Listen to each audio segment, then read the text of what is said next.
బహుశా ఈ దేశంలో కానీ ప్రపంచంలో కానీ అనేకమైనటువంటి చరిత్రాత్మక పోరాటాలు జరిగినాయి. కానీ ఒక జీవిత కాలంలోనే 4-5 రకాలైనటువంటి చారిత్రక పోరాటంలో పాల్గొన్నటువంటి అరుదైన అపురూపమైనటువంటి వ్యక్తి ఆచార్య జయశంకర్ గారు. దేశ స్వాతంత్రోద్యమంలో పాల్గొన్నాడు. ఆనాటి రాచరిక వ్యవస్థకు వ్యతిరేకంగా జరిగినటువంటి పోరాటంలో పాల్గొన్నాడు. తెలంగాణను ఆంధ్రాతో కలపాలనేటువంటి ప్రతిపాదన వచ్చినటువంటి సందర్భంగా జరిగినటువంటి పోరాటంలో పాల్గొన్నాడు. ఆ తర్వాత 1969 పోరాటంలో పాల్గొన్నాడు. చివరికి తెలంగాణ సాకారమయ్యే చారిత్రక పోరాటం కేసీఆర్ గారి నాయకత్వాన సాగితే అది ఖచ్చితంగా విజయం సాధించి తీరుతుంది అనేటువంటి ఆత్మవిశ్వాసంతో చివరి శ్వాస విడిచే వరకు జయశంకర్ సార్ తన జీవితాన్ని అంకితం చేసినటువంటి మహానుభావుడు. నా అదృష్టం, వారు సీకేఎం కళాశాలలో పనిచేసినప్పుడు నేను డైరెక్ట్గా వారి విద్యార్థిని.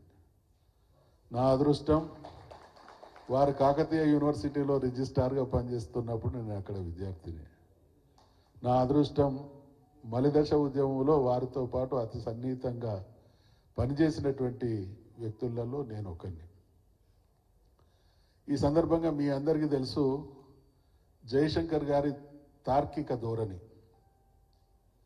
నేను మొదటి దశ ఉద్యమంలో చాలా చిన్నవన్నీ పాల్గొనలేదు, కానీ జయశంకర్ గారు నాకు 75లో ప్రిన్సిపాల్గా పనిచేసినటువంటి రోజుల నుండి నేను 84లో రాజకీయాల్లోకి వచ్చి 87 నుంచి హైదరాబాద్లో పార్టీలలో పనిచేస్తున్నటువంటి సందర్భంలో ప్రతి సంవత్సరం బడ్జెట్ పుస్తకాలను తెప్పించుకొని, బహుశా ఏ దేశంలో కూడా ఏ నాయకుడు కానీ ఏ ప్రభుత్వంలో ఉన్నటువంటి ఏ ఉద్యోగి కానీ ఒక 40-55 సంవత్సరాల బడ్జెట్ కేటాయింపులను, పద్దులను, ఖర్చులను సంపూర్ణంగా తెలిసినటువంటి వ్యక్తి జయశంకర్ గారు. కాబట్టే ఆయన ఏదన్నా ఆర్గ్యుమెంట్కు తెరలేపితే దాన్ని కౌంటర్ చేసేటువంటి వ్యక్తులు లేడు అని అంటే అంశం పట్ల ఆ మహానుభావునికి ఉన్నటువంటి నిబద్ధతకి ఇది నిదర్శనం అనేటువంటి విషయాన్ని మనం చేస్తూ ఉన్నాం.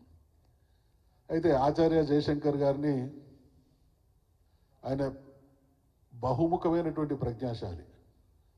చాలామందికి, మనలో ఉన్నటువంటి మిత్రులు చాలామందికి ఆయన తెలంగాణ ఒక ఉద్యమకారుడుగా, ఒక సిద్ధాంతకర్తగా ఎక్కువ తెలుసు. కానీ ఆయనలోని భిన్న పార్శ్వాలను చూసినటువంటి అపురూపమైనటువంటి అవకాశం నాకు దక్కింది. ఈ మాట నేను ఎందుకు చెప్తున్నానంటే 1975లో వారు వరంగల్లో ఉన్నటువంటి సీకేఎం కళాశాలకు ప్రిన్సిపాల్గా వచ్చిండు. ఆ రోజు సీకేఎం కళాశాలలో చదువుకోవడం అని అంటే ఒక రకంగా అక్కడంతా అసాంఘిక కార్యకలాపాలకు నిలువుగా ఉన్నటువంటి కళాశాల. ఆయన 75లో ఆ కాలేజీకి వచ్చేటువంటి సమయానికి విద్యార్థులు ఎవరు కూడా ఆ కాలేజీలో చేరడానికి సిద్ధంగా ఉండేవాళ్ళు కాదు. కానీ 78లో ఆయన కాలేజీ నుంచి ట్రాన్స్ఫర్ అయ్యే వరకు Warangal, Khammam, part of Adilabad, part of నిజామాబాద్కు సంబంధించినటువంటి విద్యార్థులు ఒక వెల్లువలాగా సీకేఎం కళాశాలలో సీట్ వస్తే జన్మ ధన్యం అనేటువంటి స్థితికి తీసుకొచ్చినటువంటి ఒక ఋషి ఆచార్య జయశంకర్ గారు అనేటువంటి విషయాన్ని మనం చేస్తాను. కొంచెంసేపు మాట్లాడతాను దేశపతి గారు. ఎందుకు ఈ మాట చెప్తున్నా అంటే ఆయన కమిట్మెంట్, ఆయన కన్సర్న్, ఆయన డివోషన్, ఆయన డెడికేషన్. ఒక సందర్భంలో ఏదో భాష విషయంలో నాకు ఒక డౌట్ వచ్చి సార్ దగ్గరికి పోతే చెప్పి ఏమన్నాడు అని అంటే, చారి నేను చదువుకున్నది ఉర్దూ మీడియంలో, ఆయన చదువుకున్నది ఉర్దూ మీడియంలో. ఆయన టీచర్ అయ్యే నాటికి ఉర్దూ మీడియం పోయి తెలుగు వచ్చింది. ఆయన అడ్మినిస్ట్రేటర్ అయ్యే నాటికి ఆయన వ్యాపకాలంతా, వ్యవహార శైలి అంతా ఇంగ్లీష్లో సాగింది. ఉర్దూలో విద్యాభ్యాసం మొదలుపెట్టి తెలుగులో ఉపాధ్యాయుడిగా కొనసాగి ఇంగ్లీష్లో అపారమైనటువంటి భాషా పరిజ్ఞానం. ఈ 3 భాషలలో కూడా ఆయనకున్నటువంటి పరిజ్ఞానం అంతా ఇంత కాదు. ఇందాక సోదరులు నిరంజన్ రెడ్డి గారు, అదేవిధంగా మన శ్రీనివాస్ గౌడ్ గారు చెప్పినట్టు, నేను ఆ రోజున్న డ్రాఫ్ట్ ఢిల్లీ నుంచి వెళ్ళి చిదంబరం గారి డ్రాఫ్ట్ వచ్చింది. దాన్ని రిఫైన్ చేసి రిరైట్ చేసి పంపిస్తే జయశంకర్ గారు ఏదైతే రిఫైన్ చేసి పంపిండో అదే ప్రకటన రూపేణ వచ్చింది అనేటువంటి విషయాన్ని ఈ సందర్భంగా మనవి చేస్తూ ఉన్నట్టే ఆయన అపారమైనటువంటి జ్ఞానానికి అనేక తార్కాణాలు ఉన్నాయి. ఇదే ఈ ఉద్యమ ప్రస్థానంలో ఒకానొక సందర్భంలో మీకు తెలుసు 2009లో జరిగినటువంటి శాసనసభ ఎన్నికల్లో ఆ రోజు ఉన్నటువంటి టీఆర్ఎస్ పార్టీ అనుకున్నటువంటి సీట్లు సంపాదించకుంటే ఆ రోజు ఉన్నటువంటి అధికార పార్టీ, ఆనాడు ఉన్నటువంటి ముఖ్యమంత్రి, ఆ రోజు ఉన్నటువంటి మన ఎమ్మెల్యేలను ఇంకా చీల్చేటువంటి ప్రయత్నం సాగుతున్నటువంటి క్రమంలో హబ్సిగూడలో జయశంకర్ సార్ ఉండేది. నేను ఓ రోజు ఆయన దగ్గరికి పోయి నా ఆవేదనను వ్యక్తం చేసిన. ఏం సార్ ఈ తెలంగాణ ఉద్యమం ఎందుకు మొదలుపెట్టిండ్రు, అసలు తెలంగాణ వస్తుందా అంటే 2 విషయాలు చెప్పిండు. మీరు ఎందుకు కలపక ముందే తెలంగాణ కలపకూడదు అనేటువంటి అంశాన్ని ఆ రోజే ఎందుకు వ్యతిరేకించిండు అనేటువంటి మాట మాట్లాడితే ఆయన ఒక్క నిమిషంలో నాకు చెప్పినటువంటి మాట ఏంటంటే, తెలంగాణ రాచరికంలో ఉంది, ఆంధ్ర ఆ రోజు ఉమ్మడి మద్రాసు రాష్ట్రం రూపేణ బ్రిటిష్ వాళ్ళ పాలనలో ఉన్నది.